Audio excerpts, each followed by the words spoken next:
How many of you are glad you came already? Encouraged. You need to get out more, okay? I'm just saying. I want to encourage you in this time together. It's going to be a good hour, and then we're going to eat in the name of Jesus. What do we have for lunch, Brian? Is he still within the sound of my voice? Chick-fil-A. Is that not spiritual? Brought the South up here. I'm going to talk about Chick-fil-A in this hour. So I want to talk about something you're probably not interested in this hour, how to grow your ministry. I think every leader is asking one, if not two, questions. And I think we've got a slide for this. You can write this down. This is what everybody on your leadership team is wondering. How can we grow, or how can we grow faster? How can we grow more rapidly? That's what we're asking a lot of times. If we're really, really honest, you know, we're like, oh, we're not going to be faithful. We don't really care about growth, okay? So let's not just be pious with each other during this hour. Let's admit we'd like to see this thing grow. Can I get a witness? And I actually believe healthy things grow and numbers matter. And I'm going to talk about that in this hour.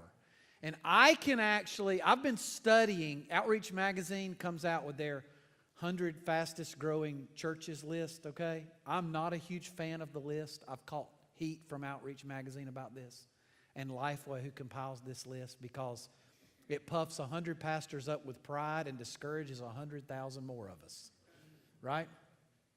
It doesn't mean a whole lot, except that here's some neat places where God's working, and we get to go and identify with them and learn from them. Why try to reinvent the wheel and not go through somebody else's pain if you can help it? But I've been studying the fastest growing churches in America as identified by Outreach Magazine for the last 10 years.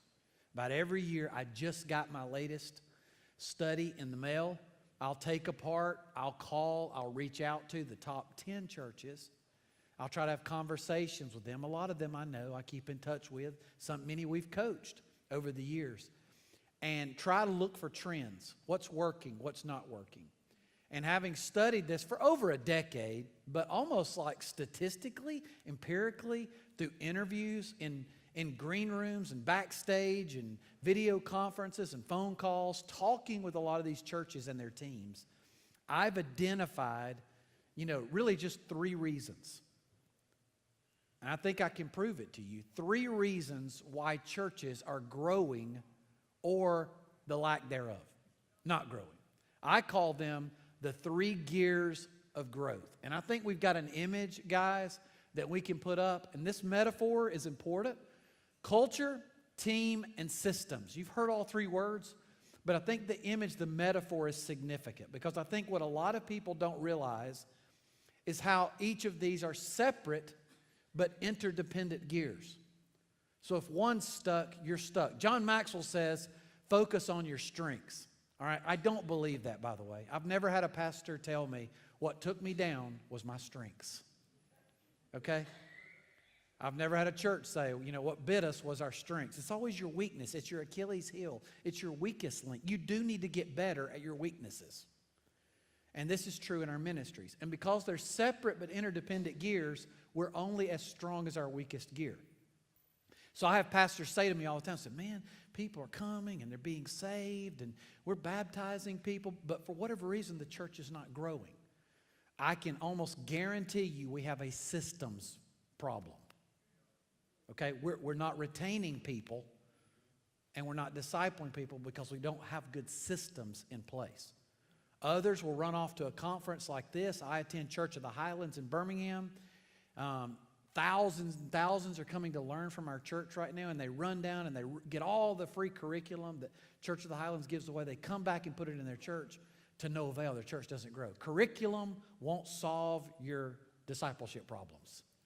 And you know this at the very smallest level. You take the same curriculum in small groups, and a great leader will see that group thrive. A terrible leader will drive that same group using a different group with the same curriculum into the dust. How many of you know what I'm talking about? So you've got to have the right systems, but you've also got to have the right people. You've also got to have the right people. And then what really sews all of them together, my book, Be Mean About the Vision, is all about our vision, our beliefs and behaviors, and how all that comes together to form a healthy, life-giving, attractive, magnetic culture. By the way, I got the idea for this really out of this cool book. You ought to read it sometime. Write this down, called The Holy Bible. It's all there in black and white and red and white. Think about this. Think about culture. Think about team. Think about systems while I read this passage, okay? They devoted themselves to the apostles' teaching and to fellowship. We know that's the word koinonia. It was an intimacy. It was a word that wasn't even used often in the Greek language back then. But they had such a cult-like culture that you had people from different races, religious backgrounds calling each other brother and sister. That was totally alien 2,000 years ago. And the nature of the oneness that they enjoyed inside the church caused people outside the church to look inside the church and say, we want what they have. That's when our churches start growing. And then they had this great team, the apostles. Let's talk about the apostles for a moment. In our preaching, sometimes we sell the apostles short. And we sort of describe them as this ragtag bunch of blue-collar fishermen and tax collectors. The truth is, like, Jesus picked pretty good leaders in retrospect. I mean, the Apostle Peter, filled with the Holy Spirit, preached his first public message, and 3,000 people gave their lives to Jesus. How many of you had that experience in your first message? The man could preach. Would you agree? And Peter turned out to be pretty brilliant. The Apostle Paul could debate theology with anyone. He would have tested out a genius on the IQ scale. So Jesus didn't just pick living, breathing bodies. He didn't just pick ragtag, jacked up, addicted people and throw them into ministry. Like, he picked people that really had leadership capacity. They were rough around the edges and they needed to be developed, their character, their capacity, whatever it might be. But he knew what he was doing. He picked a great team.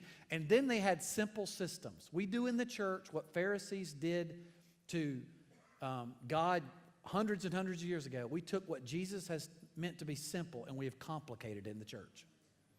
They did not have 151 different ministries in the early church. They really, and they didn't boast about it on billboards. They really just did a few things. They're right here. Like, everyone knew what their next simple spiritual step was. They gathered them in the crowds, and then they clustered them in homes, and everything else happened there, including communion. They baptized them in those small groups. They did communion there. They did life change. They did all their discipleship right there. You didn't have to come to the building another time during the week. This should be encouraging you. It was simple. It was simple.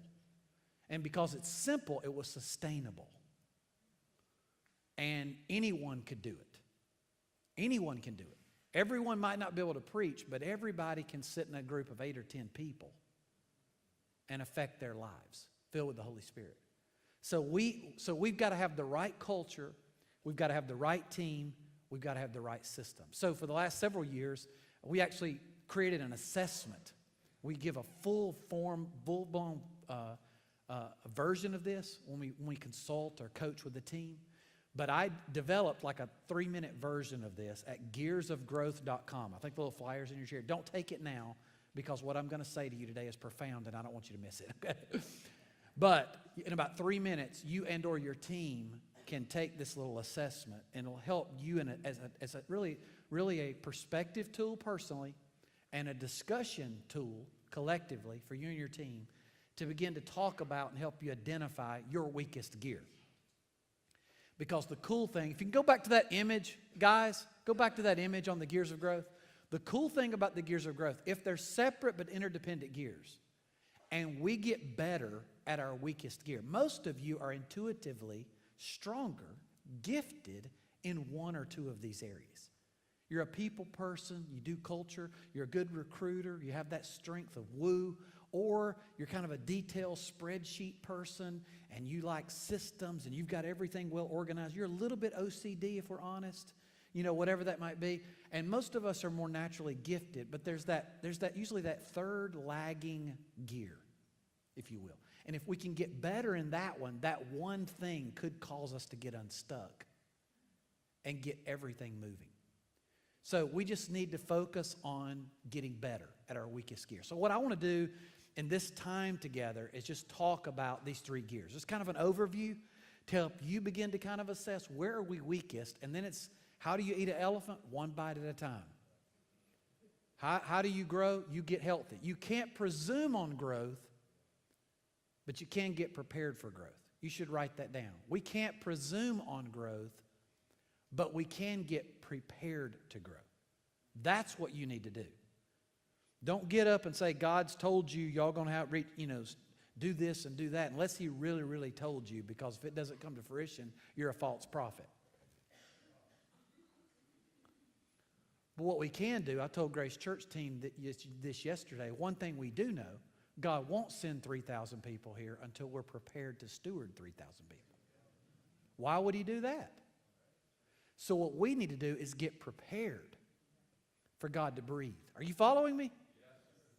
So just get your, I don't know what God's going to do. I don't want to presume on God. That's dangerous. God is sovereign, and we're not Him. But I want to get prepared for it. I want to get prepared for growth. So let's talk about these. I want to talk about culture first. Culture first. Patrick Lencioni, in his New York Times best-selling book called The Advantage, he's also the author of The 5 Dysfunctions of a Team. You ever heard of that? He says the number one competitive advantage in an organization is culture. And I believe that's true for church. It's culture. It's that unction. It's that power. It's the supernatural. It's that life-giving nature. It's koinonia. If where there is no vision, people perish, things and people die, then the good news is the opposite is also true. Where there is a vision, a revelation from God, man and woman, people on fire, guess what? There's life, there's growth, there's vitality. It's attractive, and people want to talk about it. And you don't even have to preach on evangelism. They just get excited and they go tell their friends. And they bring them in. That's the power of culture.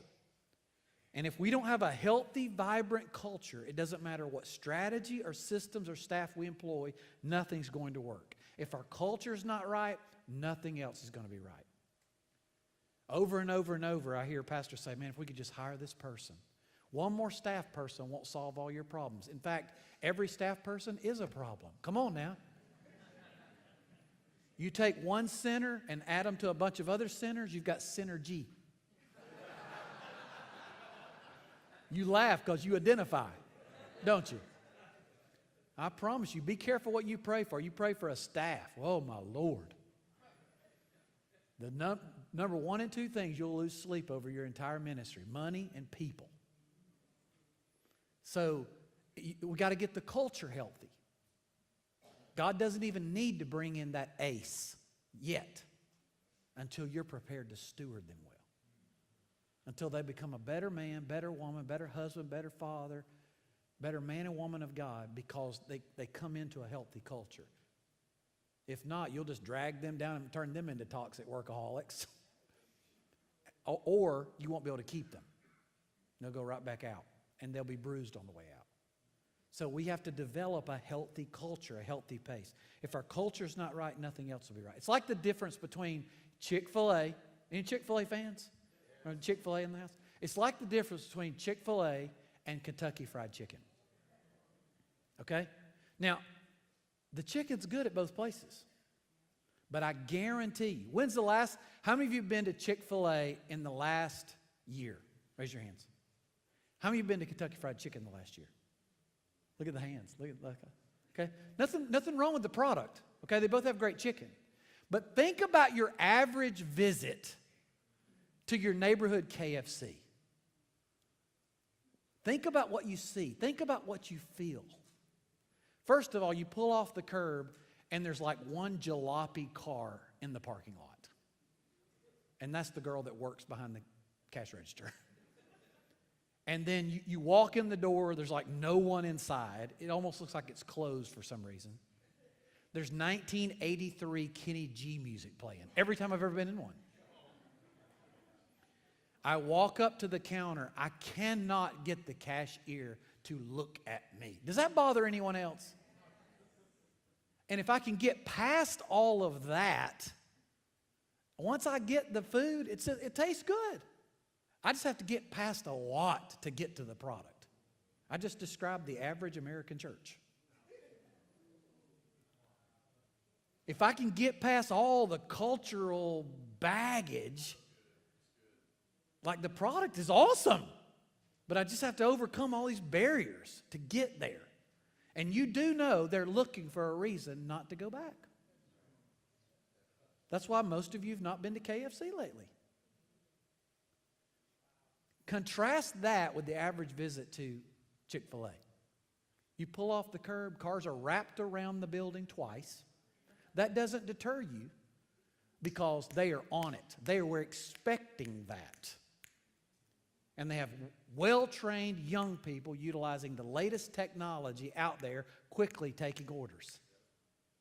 You find a spot. You get to the door. Little did you know your grandfather works at Chick-fil-A. He's there at the door. Welcome, come on in. They put greeters at a fast food restaurant. Do you realize how alien that was? And then you walk in, the place is full, and there's laughter and energy. Christian music playing. Crazy. It's really hurting their business. People aren't turned off by the gospel, guys. They're turned off by everything they have to get through to experience it. They're just as hungry for the gospel as they ever have been. The gospel is good news. The problem is we're not preaching good news. We're not happy. I look in a lot of churches, I see dead people.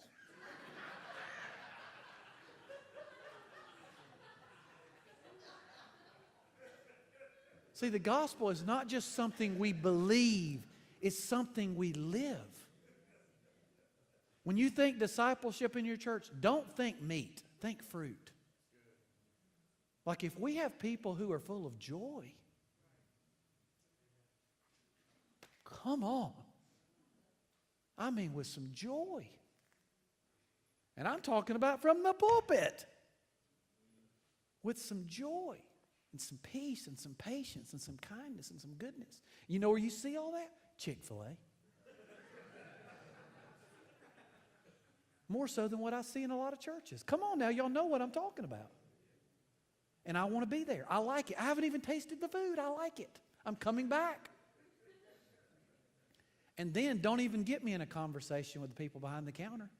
I can't get a word in edgewise. It's my pleasure this and my pleasure that and my pleasure this and my pleasure that.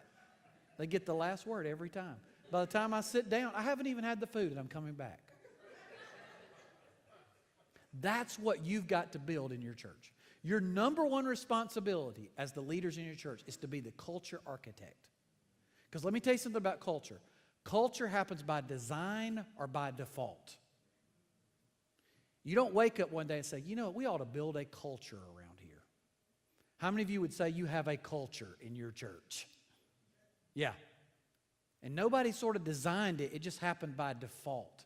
But we don't play the victim card and say, oh, woe is me, and our people won't change. Craig Rochelle, great leader. One of the largest churches in America, maybe the largest.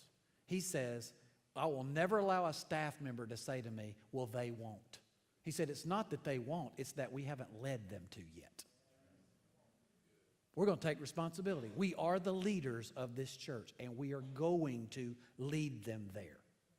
Andy Stanley says in Visioneering, our responsibility as a leader is not to take people where they want to go, but to take them where they need to go. That's what a shepherd does. They don't let sheep go where they want to go. It's going to harm them.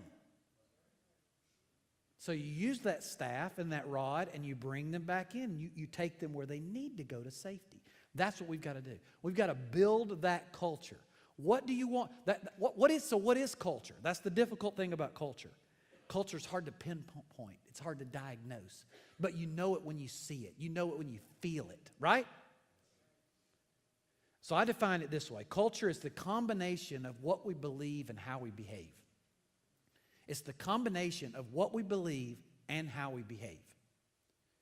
So it's not just what we believe, it's how we behave. And there's usually a gap between what we say we believe and what we say we value and what we really value. For example, lost people matter to God. That's a core value. And we're going to make every we want to reach lost people. That's the Great Commission is paramount. It's the most important. But then every time we get in a group, a spirit leadership group discussion, we're making fear-based decisions based on how 3 families are going to respond. There's a gap between what we say we value and what we really value. What we believe and how we behave. What we really value is keeping our job. What we really value is just keeping the peace. And so we got to start closing that gap between what we say we value and what we really value. And that's just one example. That's just one example. So what does a healthy culture look like? Number one, a healthy culture closes the gap between what we say and how we believe, or how we behave. A healthy culture closes the gap between what we say and how we behave. So it says, okay, we're going to start living. You have to be the culture you want to build.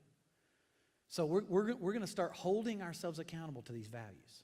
We're going to close that gap between what we say we believe and how we behave. Number two, a healthy culture balances grace and truth. The Gospel of John tells us when Jesus came on the scene, he was full of grace and truth. If we don't balance those, we'll have an unhealthy culture. And the challenge with that is most of us by nature are either more gracers or we're more truthers. Okay, participate with me, show of hand. Who are my gracers? Like avoid conflict like the plague. Keep the peace at all costs. I have a hard time sort of speaking my mind. Okay? All right? How many of you are more like me? You're a truther. Like you don't have much of a filter. You really don't care what people think. You know, you're just going to say what needs to be said. Get it out there, okay? So to become like Jesus, we have to be full of grace and truth. All right? Now you gracers, you need to get a little bit more honest. Okay?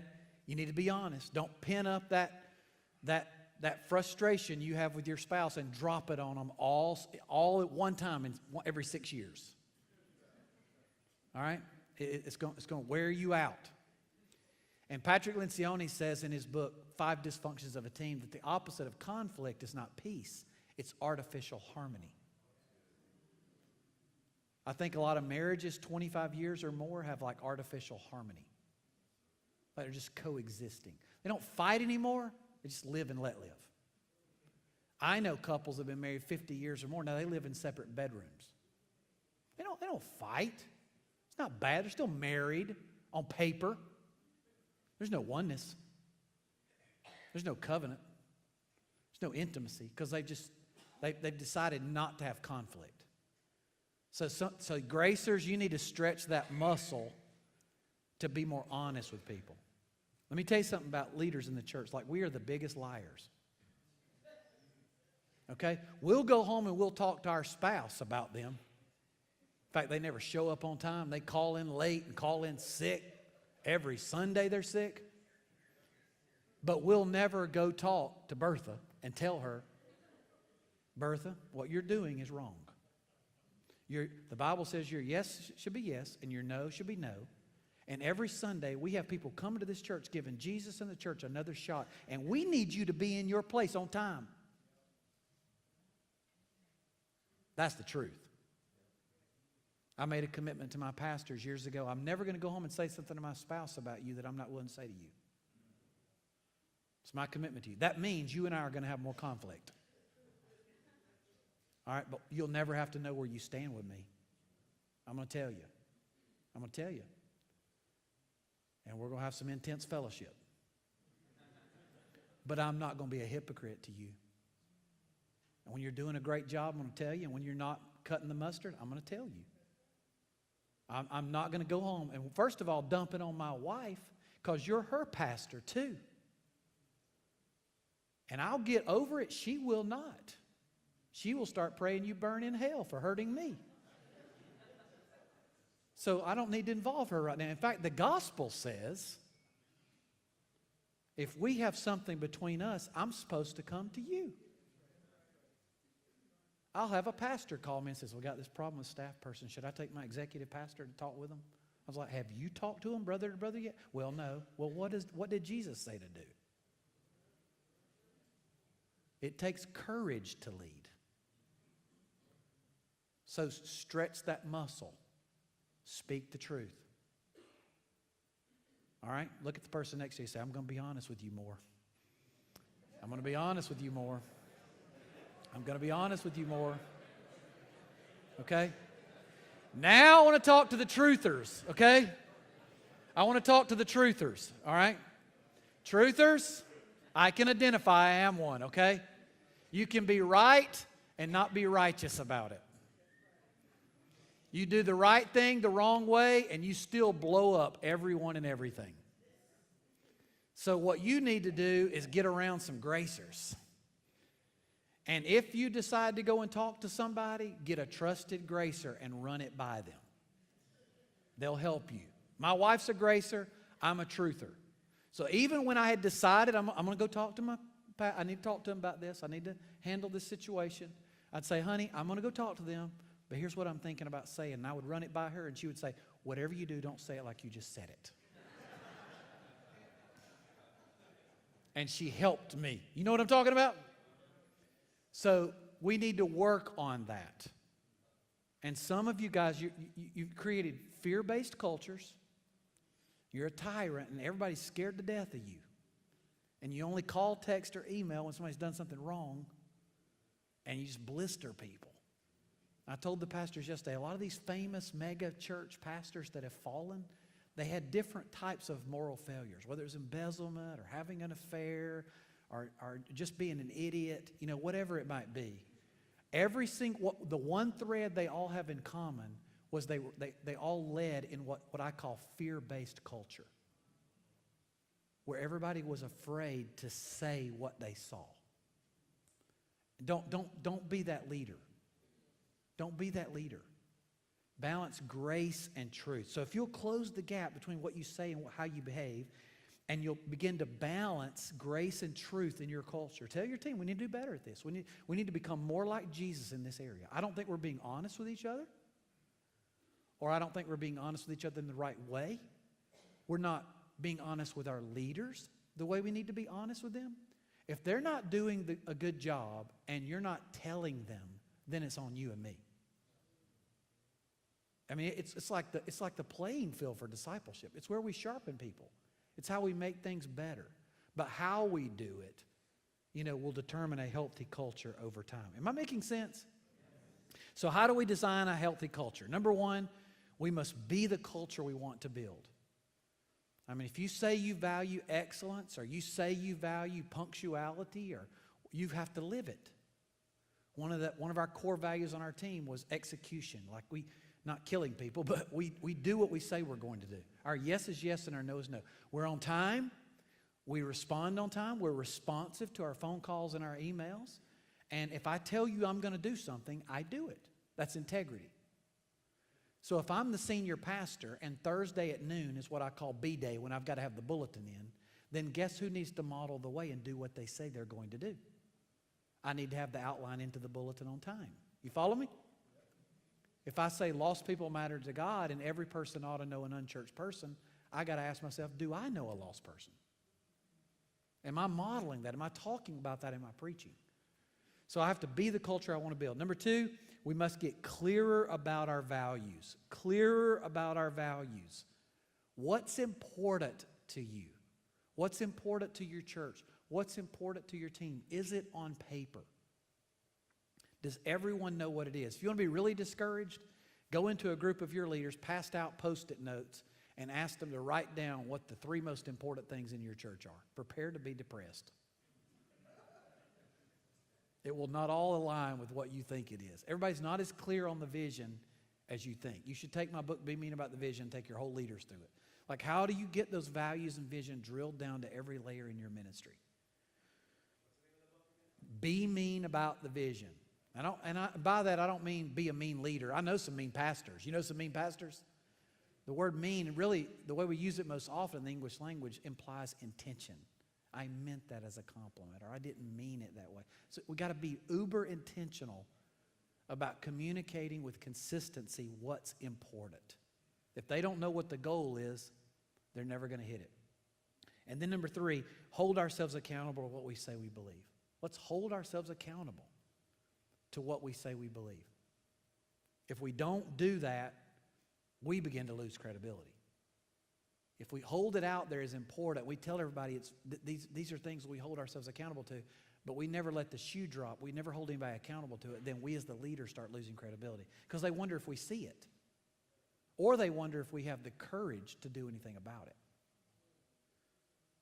So we're worried about somebody leaving our church or whatever if we do something. The truth is people are leaving every week because we're not doing something. We just don't recognize that cost. You follow me? So take action. Take action. All of that. Your number one responsibility is to be that culture architect, to design the culture you want to build. Lay it out. What do we want people to feel around here? What do we want people to experience? Let's start building it. And let's hang on to it at all costs. All right, let's talk about team. Let's talk about team. When Jesus got ready to change the world, he picked a team. You think maybe we need one? Change the world?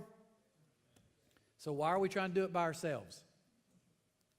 Well, we don't have the money to pay anybody. We don't have nothing. Jesus didn't pay anybody.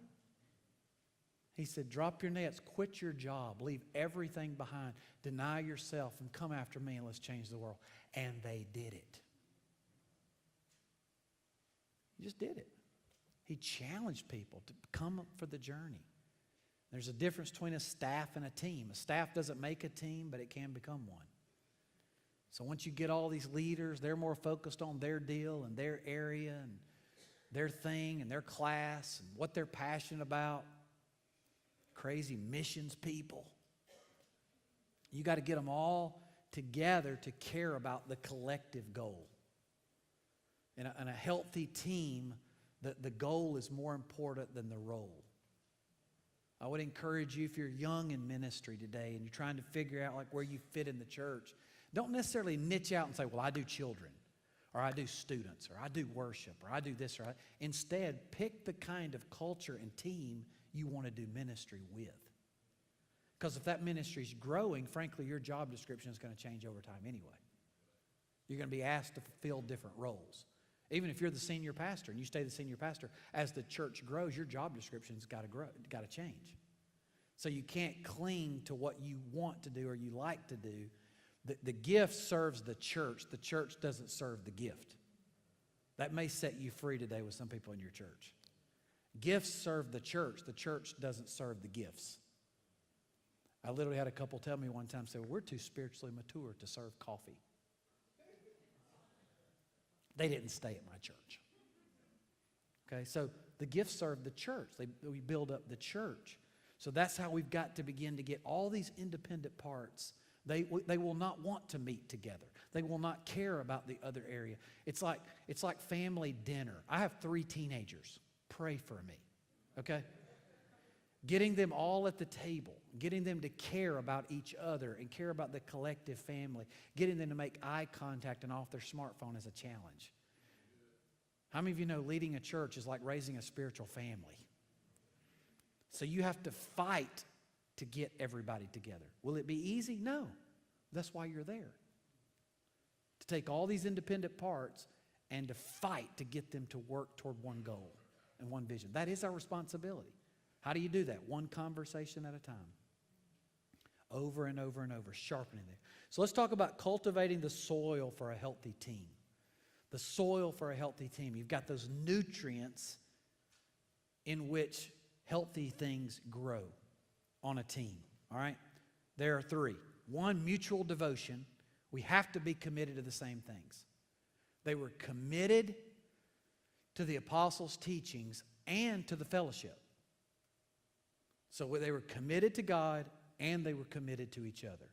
That's fundamentally required to be on our team. And then 2 is proximity. We have to spend time together. It doesn't matter. We've created these big chasms between clergy and laity. In the early church in the New Testament, there were just a few overseers. Not all of them got paid. There are only 2 categories of people in the church: paid to be good and good for nothings. Okay?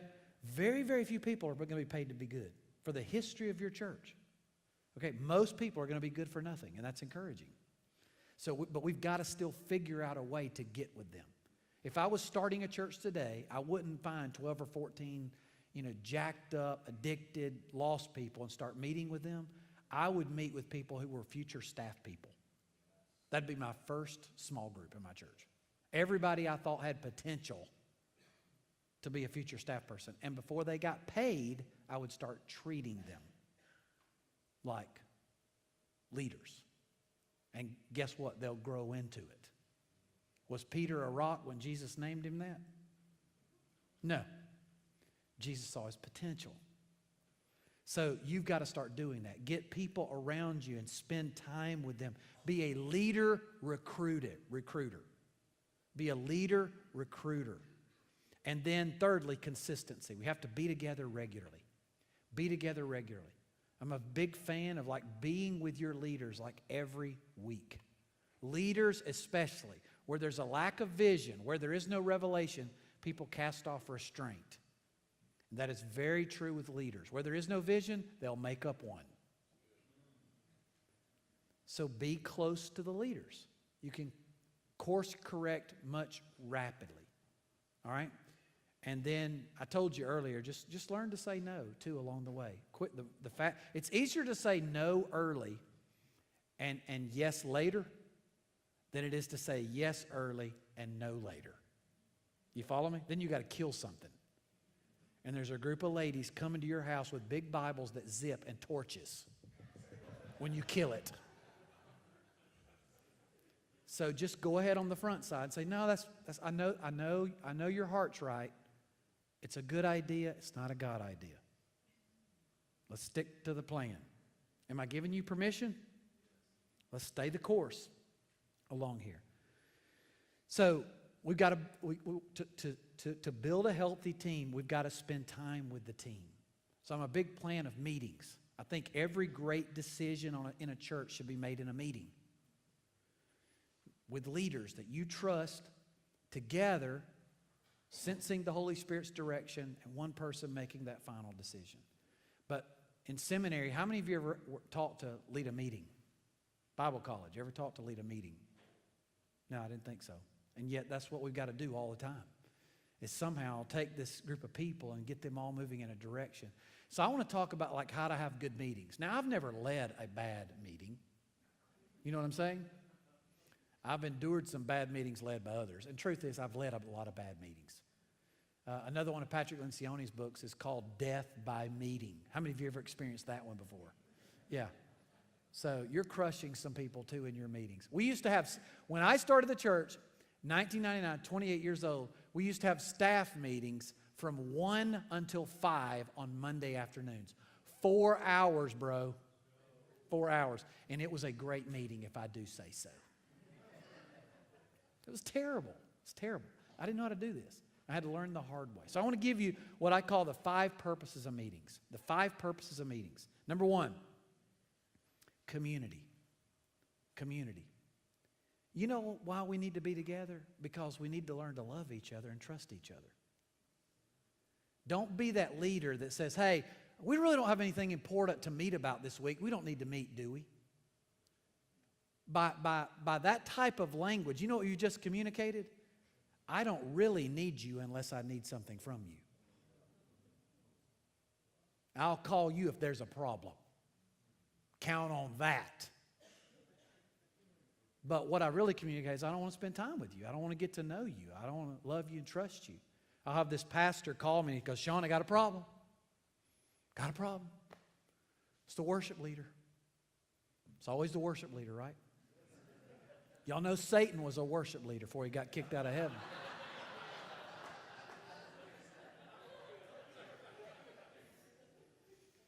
I'm just kidding. No, but really.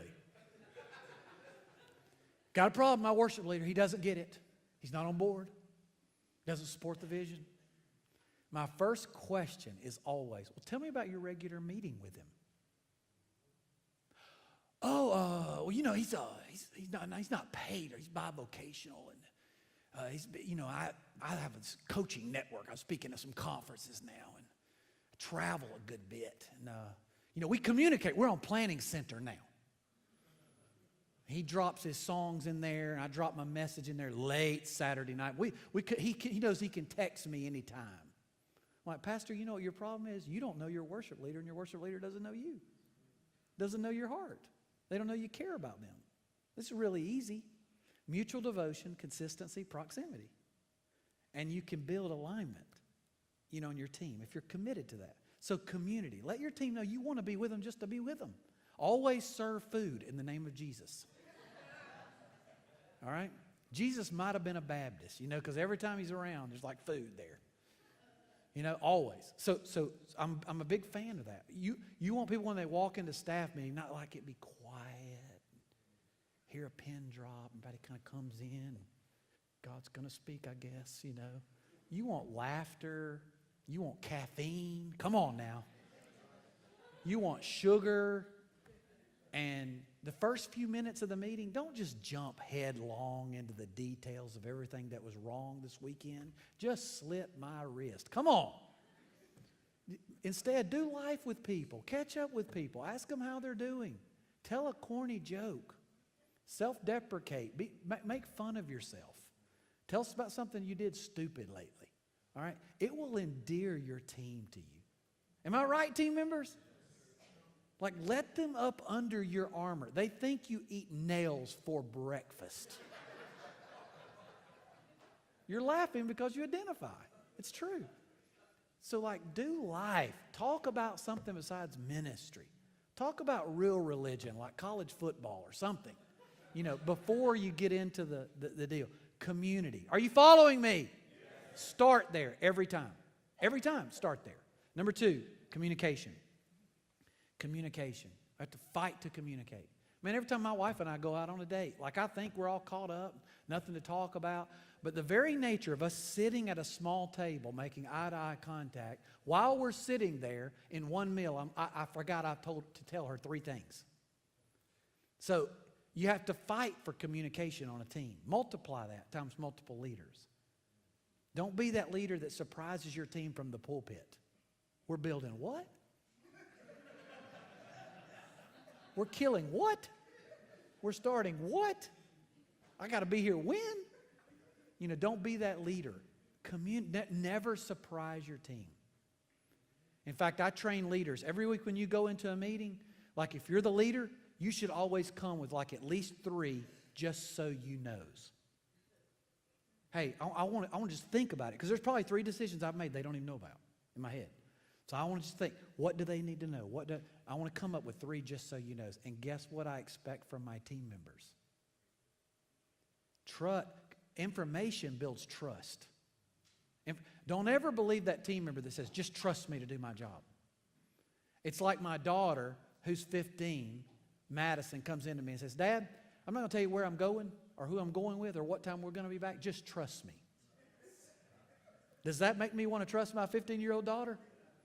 But if she says, hey, I'm going with Abby, she's going to pick me up. She's got her driver's license, She's the one that takes me to church. We're going down to Sonic. We're going to get some Sonic Blast. We'll be back in an hour and a half. And if she shows up when she says she was going to show up, does that build trust in our relationship? Yes. Communication does that, and consistency. So if you want to build trust from the leader, and you're not the key leader, your constant flow of information is to give them as much information as possible about what's going on with you and your ministry. The more information they have, the less they'll tend to micromanage you. Because leaders have a need to know. Don't we, senior leaders? We have a need to know. So come to that table. Hey, Pastor, just so you know. Grab him. Pastor, I don't want you to be surprised by this, just so you know. Leaders hate to be surprised. Pastor Sean from Grace Church was telling me yesterday one of their values, one of the things he values, no surprises. Don't surprise me. Just tell me. I'd rather know. It's going to end up on my desk anyway. Just tell me. Communicate. Fight for it. Number 3, collaboration. Collaboration. We make decisions together. We're collaborative. Leaders won't buy in unless they weigh in. Yes men, yes women, followers. Okay, just tell us what to do, Pastor. But if you want leaders to be around the table, you need to give them input. So a good leader, a collaborative leader, doesn't walk into a meeting and say, been on the holy mountain of God? Can't you tell it? My face is glowing. And here's where we're going. All right? Followers will say, okay. Leaders are like, you did what to who? Well, huh? We're doing what? You know, a good leader walks in and says, guys, I've been praying about this. I've been fasting about this. I've been thinking about this. I've been wrestling about this. I think God could have spoke to me. To be honest with you, it could be something I ate. I trust that God, the Holy Spirit, lives in you. I'm going to share with you what I think God's saying, and then I want to hear from each of you, every single person in this room. I want to hear from you today. And then after I've heard from everybody, I'll pull the trigger. You don't have to make it a democracy vote. My experience is leaders don't have to make the decision. They just want to be heard. They want to be valued. So be a collaborative leader. What can you possibly wrestle about? If you can't even think, come up with something. I'm telling you, the buy-in on the team will be greater if they just feel like you value their opinion in the team. And this is especially true with lay leaders. If you're having a hard time getting buy-in from the lay leaders that you've recruited, well, no, if you just tell them what to do all the time, you know, they don't feel valued. But if you ask questions instead of give commands, you know, all of a sudden they feel valuable to you. And they'll start stepping up into that mantle of leadership. Am I making sense? I hope so, okay? Number 4 is coaching. Coaching. We're constantly coaching, correcting, admonishing, all of that. When do you correct an issue with a leader? Right now. Today, tomorrow, in every meeting. The more you can normalize that experience, the better. Always start with what was right. Hey, let's talk about the 521 conference for a minute. Let's celebrate all that God did. But let's also talk about what went wrong, okay? Boston traffic, wrong, okay? All right, so we got to debrief some. What was missing? What was confusing? The internet went down while we had to direct it. We got to talk. So debrief everything. Debrief every event. Debrief every service. What was right, what was wrong, what was missing, what was confusing. They won't get better unless you coach them. You got to they don't see what you see. They don't hear what you hear. They don't value what you value yet until you let them inside.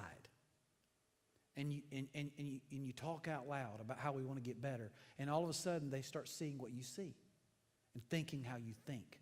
And you reproduce yourself in other people. Now you don't have to be the one that fixes everything. Before you know it, other people start recognizing what needs to be fixed, and they fix it. Is that encouraging? I hope so. Then number 5, cheering on one another. Hebrews 10 says, let us consider how we may spur one another on toward love and good deeds. There's an intentionality. Another confession I have to make to you today. When I was a senior pastor, I wanted to quit every Monday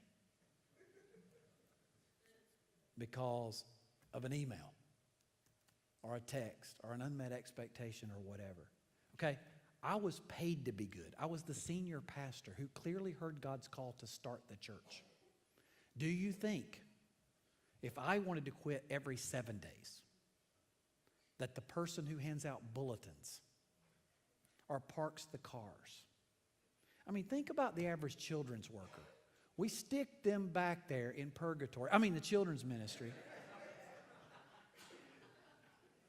Changing diapers till Jesus comes. And little Johnny and his mom and dad visit, bless their hearts. And she says, Johnny, sit down. He goes, no. Now, why is Mary Ellen going to stay back there and put up with that? Only because there's a leader reminding her every day, every week, why she's doing what she's doing. And pouring into her and encouraging her, not using her to get ministry done. or do childcare or babysitting. Do you realize that Johnny's rebellion is a fruit of his mom and dad's rebellion and their broken marriage? And how badly they need Jesus in the church? It's proof that we're reaching the right people. So thank you for standing in there and taking one for Johnny. And all of a sudden, Mary Ellen's recommitted, reinvigorated. You got to cheer on your team. You got to tell stories.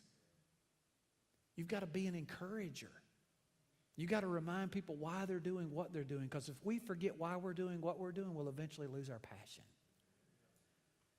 So begin every meeting with community, and you end every meeting with cheering on one another. In the middle, you communicate, collaborate, and coach. And all of a sudden, everybody loves being part of your team. You see how it all goes together?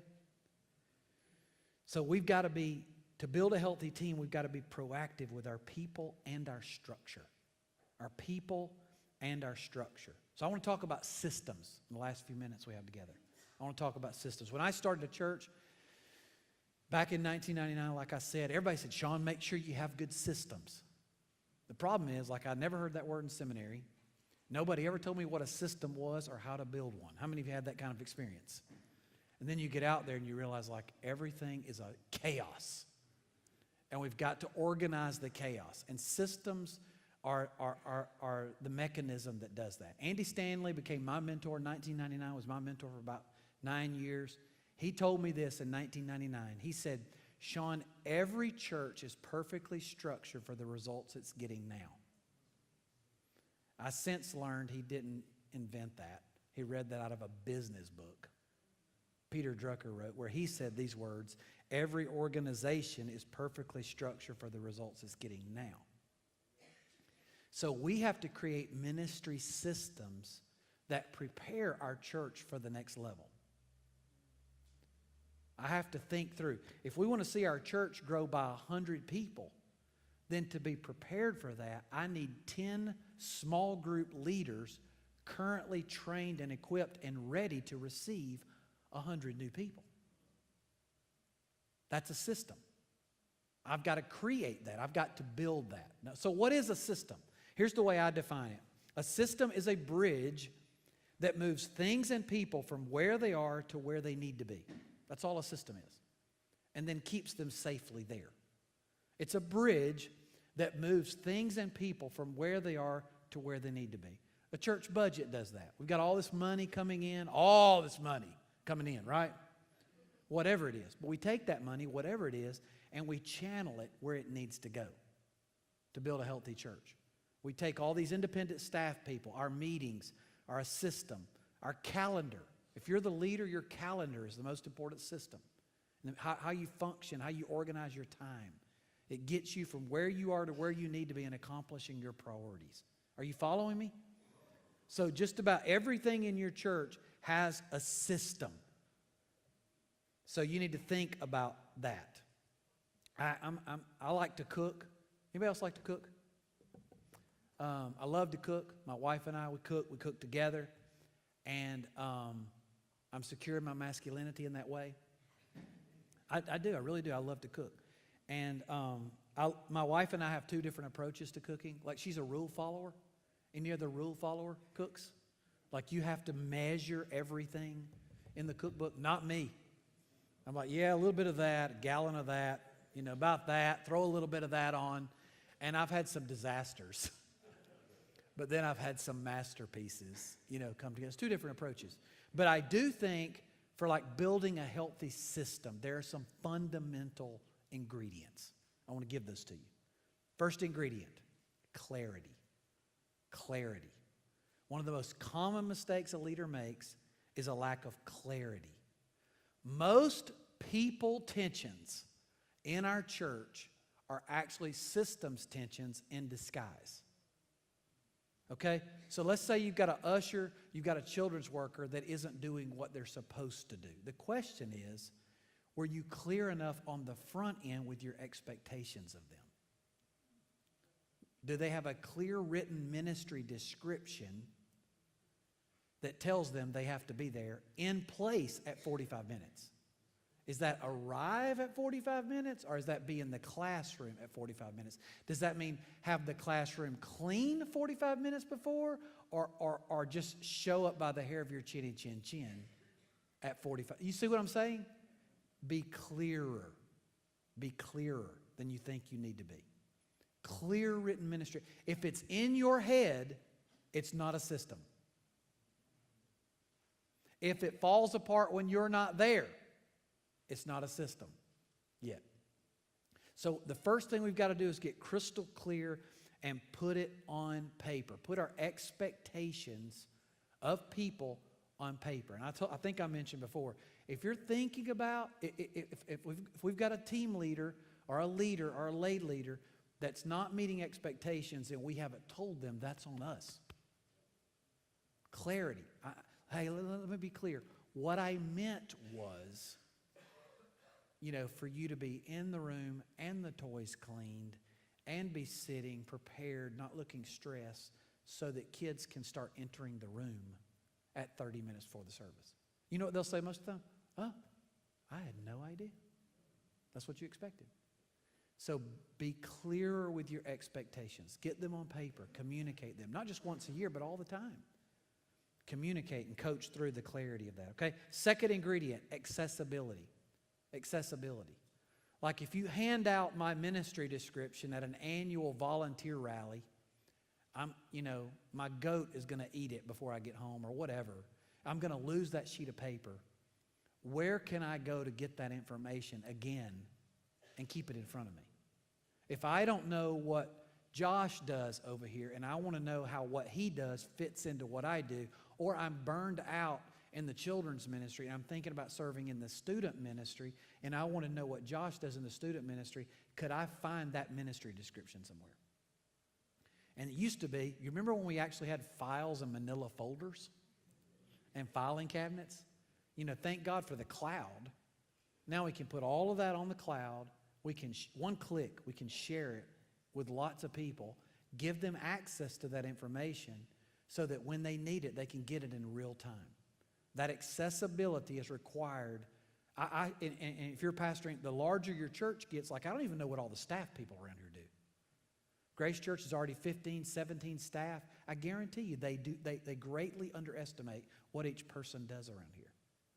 So I need it accessible so I know how I fit into the puzzle around here. It's going to alleviate a lot of tension, a lot of frustration when expectations are clear and they're accessible. And then number 3, accountability. Accountability. I have to hold myself and the leaders accountable. Once it's on paper, once you've agreed to it, maybe even signed a ministry covenant in some churches, that this is what I'm agreeing to, and I don't do it, that's where Discipleship 101 comes in.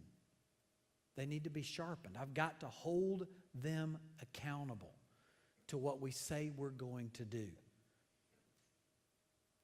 It's like, I used this illustration yesterday with the Grace Church team. You ever been in Walmart and mom and dad are there with Johnny, little rebellious Johnny? And he's acting out. And mom, bless her heart, is always talking to him like in this soft, gentle, counseling voice. Johnny, please don't do that. Johnny, stop holding your breath. Johnny, stop kicking. Johnny, I'm going to count to 3. She never says what she's going to do when she gets to 3. She's just going to count to 3. And then she never gets to 3. It's like 2, 2 1/4, 2 1/2. And you're like, get to 3, woman, or I'm going to take off my belt. You know what I'm saying?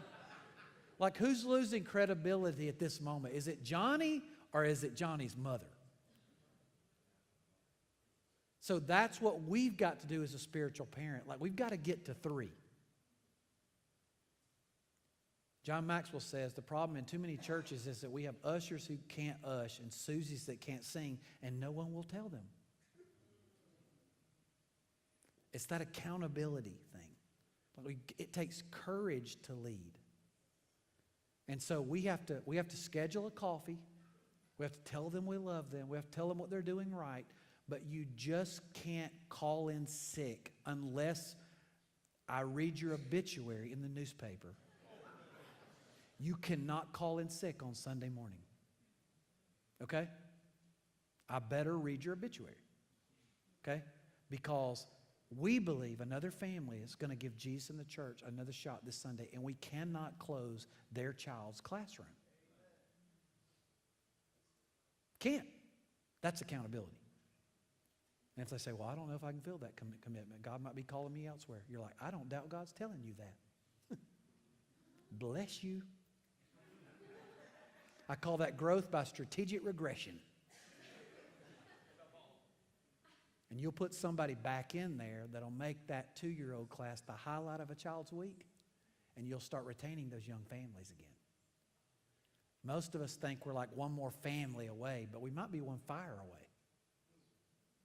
One tough conversation, a couple families leaving away from God doing a new work in our church. I'm giving you permission today. I'm giving you courage. The great churches I know do not shrink back from those courageous conversations.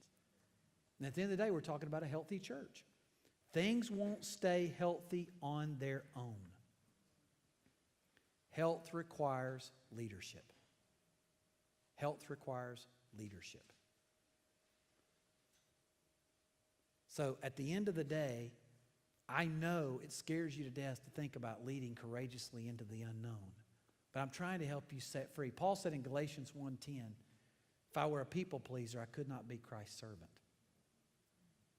I want to set you free today to stop worrying about how everybody's going to think, what everybody's going to think. Stop worrying about how everybody's going to respond. Their response is not your responsibility.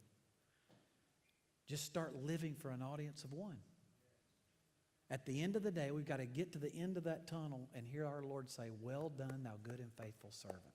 That's what we're living for. And if we're faithful where we are and we fight for health, ministry health, I believe when we're healthy and our ministry is healthy, Jesus will say, now they're ready. Now I can trust them with some more lost people. Now I can trust them with that young family. Now I can trust them with this new leader. They'll steward them well. They'll lead them well. They won't be too busy for them. They won't be too distracted from them. And God starts bringing all the resources that we need to build His church on. Is that encouraging? I hope it has been. I think that's a good note to go to lunch on.